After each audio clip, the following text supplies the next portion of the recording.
Okay, so this monitor friend bought this P1 in-ear monitor, personal in-ear monitor amplifier P1. There's a stereo channel XLR, as you can see, and then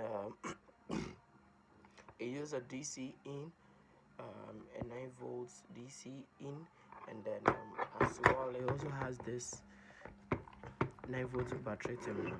But here the case is his battery terminal. It's on.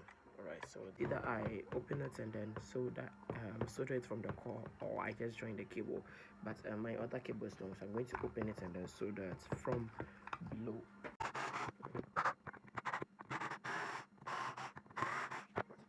I have my leather box here for my screws.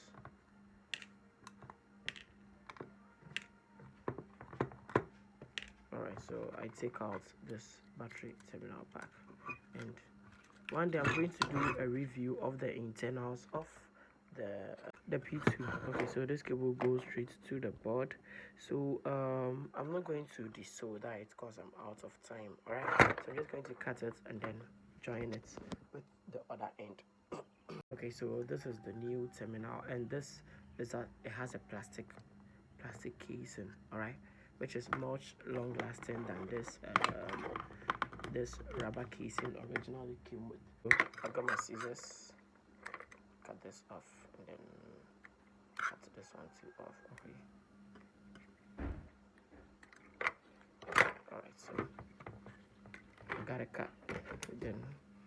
Alright, so once my clips are holding my cable in place, I'm now going to solder the lead on every terminal, then cover it to the cable, cover it to the heat shrink. Okay, so now my 2 joints are soldered.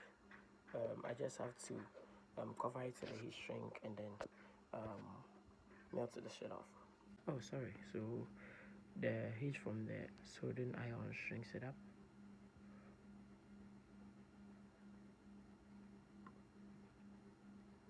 I think I'm good to go with this. Alright, so that's it. Oh, okay, so that's it for today. Good, sir. Good to go. Good to go.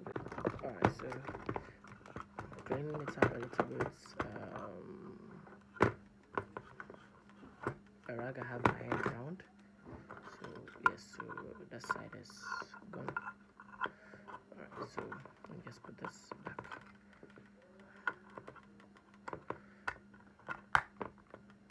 Okay, and then something stopping it. It's not easy doing this with one hand. Okay, so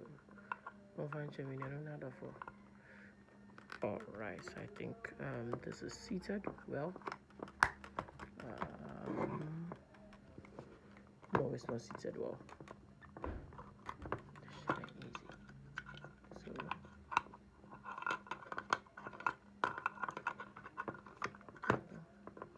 I think it's from the call I did. Okay, so after years of trying, I got this thing to sit.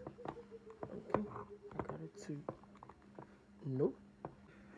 Okay, so after years of trying, eventually I had to disable the loop that I did here. But this is long enough, all right, long enough not to disrupt your inserts in the battery. So this was stopping me from having a firm grip on the battery terminal, battery case. So let me put it back in and try to stuff it.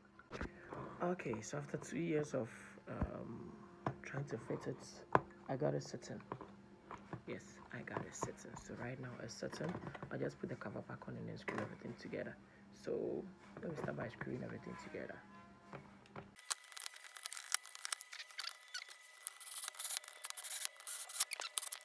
Okay, so I fixed the cover back, and then let me test it with a 9 volt battery, and then yeah, good to go.